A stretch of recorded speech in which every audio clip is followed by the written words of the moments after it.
میرا جوان بیٹا فوت ہوا اچانک، تو سب سے لائق بھی تھا، سب سے قابل بھی تھا، سب سے نیک بھی تھا۔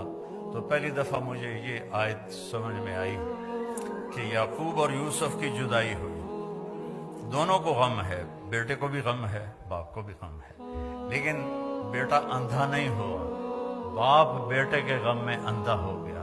وَابْيَضَّتْ عَيْنَاهُ مِنَ الْحُزْنِ فَهُوَ كَظِيمٌ، یوسف کے غم میں ان کی آنکھیں ختم ہو سفید ہو گئیں، یعنی یہ جو درمیان والی پتلی ہے یہ بھی غائب ہو گئی۔ اتنا دکھ دیکھا، جیسے بچپن جیسے پیدائشی اندھے ہوتے ہیں ان کی پتلی نہیں ہوتی، اس طرح غم تھا کہ پتلی غائب ہو گئی 40 سال۔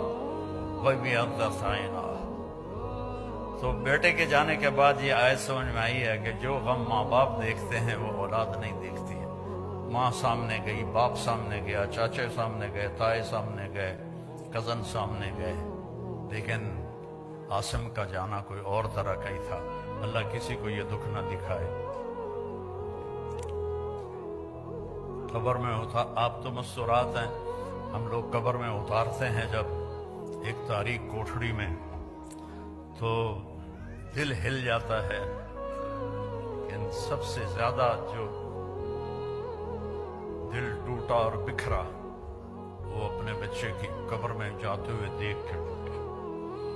تو یوسف علیہ السلام کے لیے یعقوب علیہ السلام کی آنکھیں سفید ہو گئیں، لیکن اپنے بچوں کو ایک دفعہ بھی نہیں کہا کہ تم نے میرے بیٹے پر زیادتی کی اور اس کو تم نے تباہ کر دیا، ایک دفعہ بھی۔ آخر کار یوسف بھی مل گئے اور بچوں کو بھی توبہ کی توفیق نصیب ہو گئی۔ بچہ برائی کرے، غلط کرے، بچی کرے، اس کو سینے سے لگاؤ، اس کو پیار دو، آپس میں بھی پیار محبت سے رہو۔